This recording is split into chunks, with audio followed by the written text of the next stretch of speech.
Assalamualaikum warahmatullahi wabarakatuh. Di sini kami dari kelompok 11 ingin mempresentasikan hasil kerja kelompok kami, yaitu sintesis silika dengan menggunakan metode alkali fusion. Next. Di sini kami beranggota 4 orang. Yang pertama ada Firly Firmalia, NPM 19156. Yang kedua ada Talita Syahda Syafa, NPM 19157. Yang ketiga ada Nur Rohma Salim, NPM 19167. Dan saya sendiri, Vina Wiranita Ramadhani, NPM 19217. Next. Yang pertama ada pasir. Pasir adalah bahan alam yang mengandung proporsi signifikan untuk silika, SiO2- dan kalsium atau Ca, di mana juga memiliki zat besi atau Fe yang rendah. Di sini silikon dioksida atau SiO2 atau dikenal sebagai silika adalah contoh mineral dalam sumber daya alam yang sangat potensial untuk dikembangkan, di mana secara umum silika ditemukan dalam bentuk gel, kristal, dan amorf. Sintesis silika amorf dilakukan dengan metode alkali fusion yang meliputi proses hidrotelman dan kopresipitasi.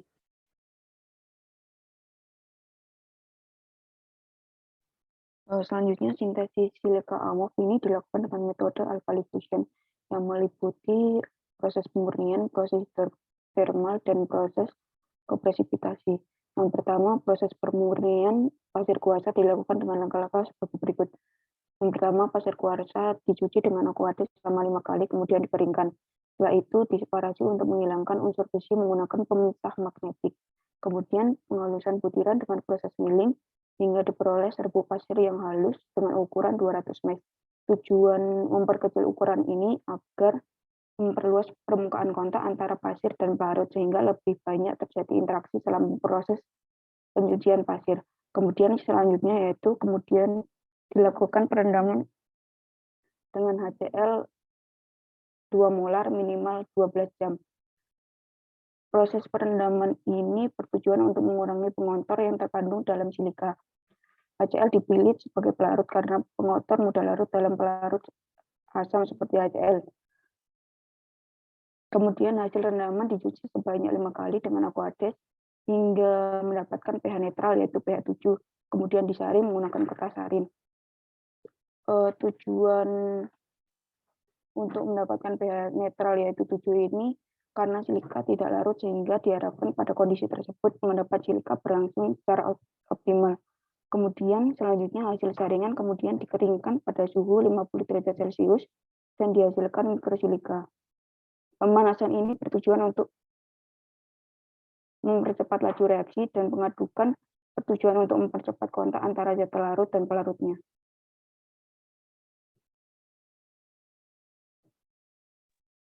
Selanjutnya ada proses hidrotermal. Ini serbuk mikrosilika yang dihasilkan tadi dilarutkan ke dalam NaOH 7 molar dan diaduk dengan menggunakan magnetic stirrer dengan kecepatan skala 5 dengan temperatur 225 derajat Celcius selama 2 jam. Untuk reaksinya sendiri ada 2 NaOH ditambah SiO2 dihasilkan Na2SiO3 dan H2O.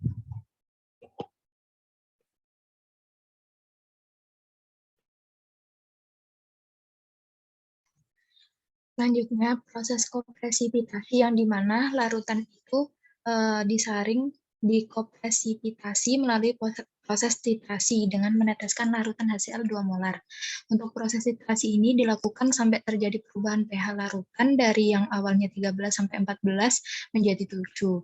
Lalu tahapan terbentuknya silika tersebut itu larutan yang awalnya cair dan bening berubah menjadi putih, keruh, dan kental karena terbentuk gel. Sampel yang dibiarkan mengendap minimal selama 24 jam. Kemudian dicuci sebanyak 15 kali menggunakan aqueous dengan masing-masing pencucian yang diperlukan yaitu aqueous sebanyak 600 ml. Untuk pengadukan dilakukan secara manual selama 2 menit. Setiap prosesnya ini tujuan untuk menghilangkan kandungan garam NaCl dan produk yang dihasilkan. Nah, untuk garam yang terbentuk tersebut muncul karena adanya reaksi kimia antara NaOH dan HCl. Sampel dikeringkan dengan temperatur 50 derajat Celcius selama 1 hari dan menghasilkan serbuk silika amorf.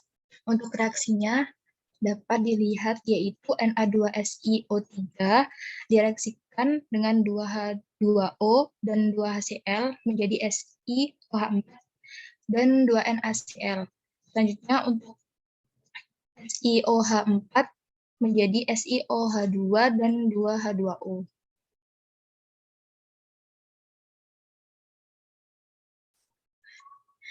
Selanjutnya, mekanisme reaksi yang dimana awalnya itu terbentuk selama pembentukan natrium silikat. Berdasarkan mekanisme tersebut, yaitu natrium hidroksida akan disosiasi sempurna membentuk ion natrium Na+, dan ion hidroksil atau OH-. Untuk ion OH- yang bertindak sebagai nukleofil akan menyerang atom Si pada SiO2 yang bersifat elektropositif.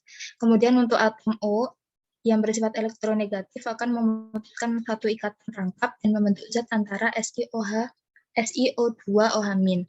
Selanjutnya, untuk zat antara yang terbentuk akan melepaskan ion H+. Lalu untuk atom O akan terjadi pemutusan ikatan rangkap membentuk SiO32-. Nah, pada tahap ini akan terjadi dehidrogenasi, di mana untuk kedua ion hidroksil OH- ini akan berikatan dengan ion hidrogen atau H+, dan membentuk molekul air atau H2O.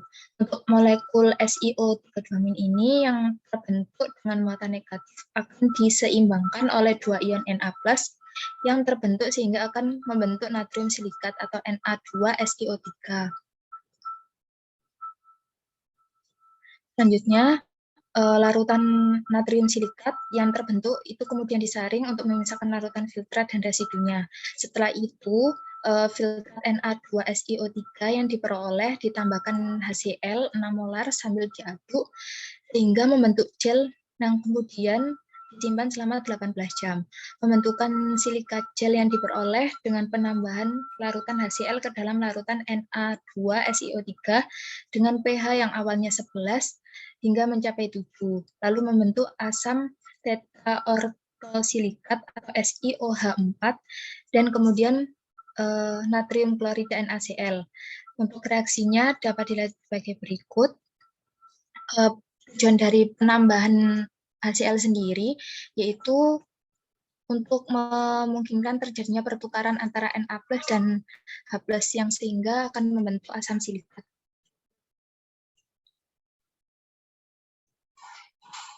Sekian presentasi dari kelompok 11. Apabila ada salah kata mohon maaf. Wassalamualaikum warahmatullahi wabarakatuh.